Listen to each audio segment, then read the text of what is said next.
அப்புறம் ஆத்திரதி மக்களே நல்லா இருக்கீங்களா?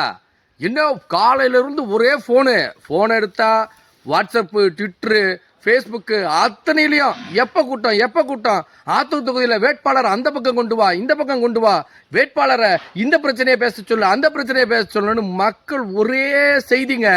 அதனால நாம் தமிழர் கட்சியிலிருந்து ஒரு தெளிவாக முடிவெடுத்து ஆத்தூர் தொகுதியில் என்ன சொல்கிறோம், மக்களாகிய நீங்களே தேர்ந்தெடுத்து ஒரு பகுதியை சொல்லுங்க. அந்த பகுதியில் இந்த வர்ற தேர்தலுக்குள்ள அத்தனை இடத்திலும் நாம் தமிழர் கட்சி கூட்டத்தை ஏற்படுத்தி வேட்பாளராகிய முனைவர் சைமன் ஜஸ்டின் இந்த திமுகவை முகத்திரையை கிழித்து மக்களுக்கான அரசியல், தமிழ் தேசிய அரசியல் என்ற சிந்தனையை ஊட்ட போறாங்க.